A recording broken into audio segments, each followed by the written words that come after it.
看今天的汉天新闻，我是赵子彤。首先来看美国国内消息。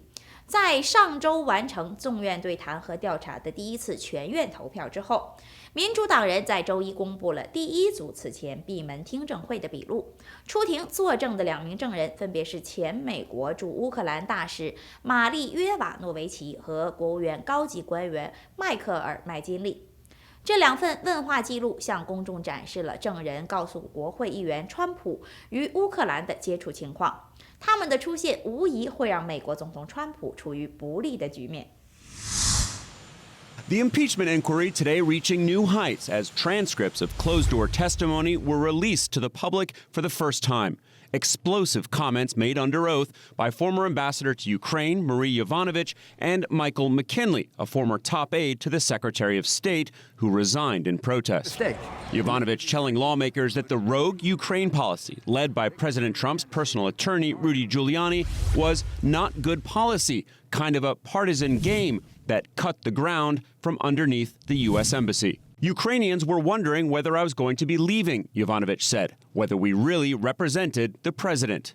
Yovanovitch said that late last year she learned from Ukrainian officials about a concerted campaign, that Giuliani and a former prosecutor had plans, and that they were going to, do things, including to me.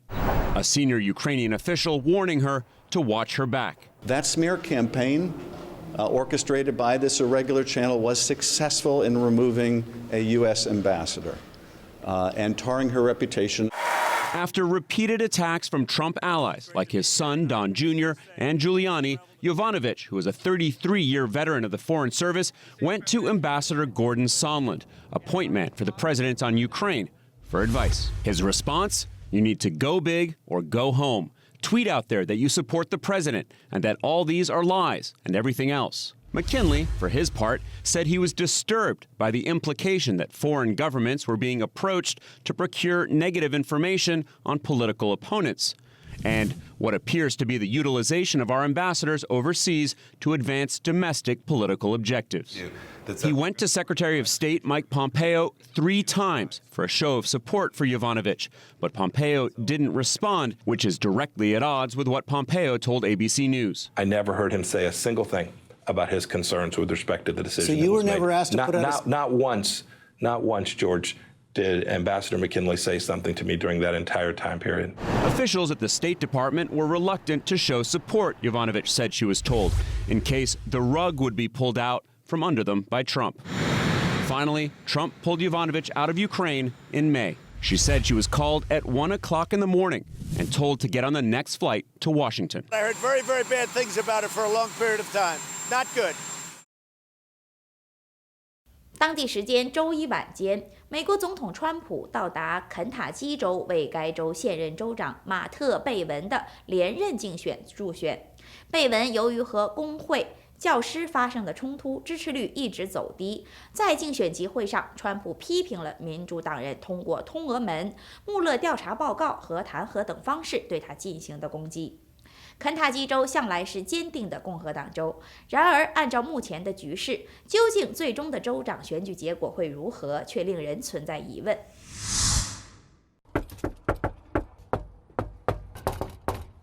Soren Norris has his work cut out for him. He's trying to persuade independent voters to cast their ballots for the Democrats in Kentucky. Can you teach me the official door knocker knock? Which is it's like a dunk dunk dunk dunk dunk dunk. That's how you do it? Yeah. Well, you want it to be very firm and loud so they come to the door. But if you just do the straight loud, it sounds like a police knocking on the door. So that's why we do that. So shaving a haircut, not a cop. The gubernatorial election here is one of 2 governor's races taking place today, in addition to the high-profile battle for control of the Virginia state legislature. The motion to reconsider is laid upon the table. But this contest might be the first real look at how the politics of impeachment are playing out on the ground. The race could be decided by swing voters in working-class suburbs like this one in Louisville. Republican incumbent Matt Bevin is about as closely tied to President Trump as any politician in America. Soren is a professional organizer for the political arm of the AFL-CIO. He's trying to find votes for Democratic nominee Andy Beshear, and he's focusing his efforts on working-class, unaffiliated voters. President Trump won this state by nearly 30 points in 2016. He's still very popular here, which is why Governor Bevin was happy to host him at a rally Monday night. How do you like having President Trump in Rupp Arena? Soren's been on the ground for about 11 weeks, pounding the pavement in neighborhoods like this one. Bashir's reporters say they want to focus on health care and education. Those issues kept coming up, among other things. And I like to see legalized casinos down here. We go across the river. If you want to gamble, people are going to gamble. When Soren started here, there was no impeachment inquiry. He's not convinced it'll have any impact on this governor's race. For this election, I don't think it's changed much. It's not really on the forefront of the typical voter's mind here in Kentucky. Again, they're focused on their kitchen table issues. But the Bashir voters he encountered think differently. Are Democrats helping you out by doing this impeachment thing right ahead of your gubernatorial election? Probably not here in Kentucky, but I'm glad it's coming out. Independent voter Marianne Truman still hasn't made up her mind about Tuesday's election. She voted for Bevin the last time, and she voted for Trump in 2016. But she's not excited about either of them anymore. I'm not sure whether to vote Republican or Democrat because I don't like either one of them. As the impeachment process takes over Washington, how it plays out at the ballot box is still anyone's guess. Impeachment, whatever. They're going to do whatever they're going to do. And I just want somebody that's going to stand up for us. 日前，联邦调查局 FBI 称，他们逮捕了一名27岁的白人至上主义者。根据起诉书内容，此人名叫查理·德霍尔策，被称为国内恐怖分子，被指控密谋使用炸药炸毁科罗拉多州一座犹太教堂。此外，法庭文件还记录了其反犹太主义思想及种族圣战的愿望。当地时间4日，霍尔策首次出庭受审。 A planned bombing attack on the Temple Emmanuel Synagogue in Pueblo, Colorado is foiled. We thwarted an imminent threat to our community, and at this point we do not believe that there is any remaining public safety threat to the Colorado area. Richard Holzer, who authorities say espoused white supremacist ideology online, was taken into custody Friday night. The 27-year-old is charged with attempting to obstruct the free exercise of religious beliefs with the attempted use of explosives, which is a hate crime. We've never had this kind of incident happen. It would take somebody from outside of our community to do something like this. Federal officials became aware of Holzer after seeing comments he made online. He talked about the Holocaust and saying that Jews should die. He called Jews a cancer, and he talked about his desire to start a holy war. Undercover agents then started interacting with Holzer as he allegedly started his plot for the synagogue. The 119-year-old synagogue is not a soft target, and officials say some members are armed. We're not going to be victims. We're going to protect ourselves. And its regularly scheduled service this Friday is expected to take place as usual. I'm John Lawrence reporting. 德州州长日前颁发法令，要求大规模清理全州范围内的流浪人员，通过对他们的驱逐，达到降低犯罪率、减少毒品买卖的结果。这一法令受到了多方的疑问，并引发了政治辩论。一些人赞同州长的做法，也有一些人认为这一法令是对人道主义的挑战和侵害。 When state crews started cleaning up trash and filling dumpsters with the discarded belongings of homeless people who live under this highway in Austin, Texas, 56-year-old William Rainey just watched with tears in his eyes. Everything he owns fit in 2 shopping carts he had already packed up. Has this been an emotional day for you? It has. You know, it's been very stressful. Some people don't like homeless people, like I said. They'd rather not see us out here. The controversial homeless camp cleanup was ordered by Texas Governor Greg Abbott after months of sparring with Austin city officials. The city of Austin lifted a ban prohibiting homeless residents from camping in many parts of the city this past summer. In tweets, Governor Abbott has repeatedly accused city leaders of turning Austin into a lawless and dangerous place. Cleo Patricic says she quickly saw growing tent camps popping up under the highways near her home. She's fed up with the way city officials are fighting what she sees as a crisis. Homeless is not a crime, absolutely it's not, but the behavior behind it that you see when it increases to, recklessness, aggressive panhandling, actively probably using drugs, drug needles. There's a look, there's a drug top right there. Austin's mayor says Governor Abbott isn't doing enough to help, which should involve picking up the phone.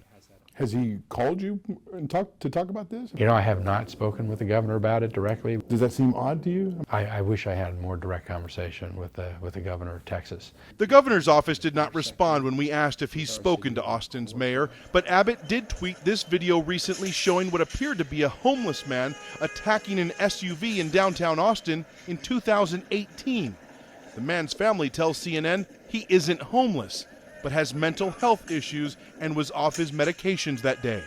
I don't think he cares about homeless people. Chris Baker runs a homeless advocacy organization called The Other Ones. His volunteers were trying to save some people's belongings from being trashed. And I'll tell you that, like, evicting people from living under a bridge is not a solution that's going to have any kind of lasting effect. This is theater. This is political theater. We requested an interview with Governor Abbott, but we never heard back on that question. But the governor's office did say that they will continue to do these cleanups around the city.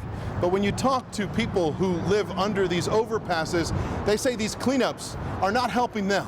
You think Governor Abbott is helping here? Absolutely. Absolutely. Cleo Patricic is a self-described liberal who has never voted for a Republican. She says it pains her to welcome Governor Abbott's tweets. Somebody's listening to us because when it comes down to it, we all live here. Yeah, I feel comfortable out here. You know, I'm safe. I feel safe. I'm around people that I know that camps with me. After the state crews finished cleaning out the underpass, William Rainey and others who live here came right back. This, for now, is home. Ed Lavendera, CNN, Austin, Texas. 当地时间11月3日，麦当劳宣布公司已经解雇总裁兼 CEO 史蒂夫·伊斯特布鲁克，原因是他与公司的一名雇员存在双方自愿的亲密关系，违反了公司的规定。史蒂夫于2015年3月起担任麦当劳 CEO， 在此之前，他曾担任麦当劳首席品牌官，并曾任麦当劳英国和北欧地区负责人。在任期间，他的业务能力和业绩都得到了多方的肯定。Well, after more than 4 years and an almost 100% rise in the stock price, this was a very sudden exit. In a statement, McDonald's said Steve Easterbrook demonstrated poor judgment when he engaged in a consensual relationship with an employee in violation of company policy. In an email to staff, Easterbrook himself called the relationship, quote, a mistake, and said he agreed with the board's decision that it was time for him to move on. Now, we don't know if the relationship has ended or when it was disclosed to the company. McDonald's also announced Monday its chief people officer, essentially the head of human resources, David Fairhurst, has also left the company, though they didn't provide any more details. Now, Easterbrook's departure comes as many companies are updating their anti-harassment policies and stepping up enforcement in the wake of the Me Too movement. And McDonald's has faced plenty of pressure, including a number of lawsuits for not doing enough to protect employees from workplace harassment. But this is, of course, a loss for the company. Steve Easterbrook took over the CEO job at a time when McDonald's was seeing flagging sales and was in dire need of a turnaround. And he took that challenge, simplifying and revamping the menu, introducing things like all-day breakfast and fresh beef burgers. And he invested aggressively in technology, everything from digital ordering kiosks to artificial intelligence to improve the drive-thru experience. He'll be replaced by Chris Kempczinski, the president of McDonald's USA. Claire Sebastian, CNN, New York. 休息一下，马上回来。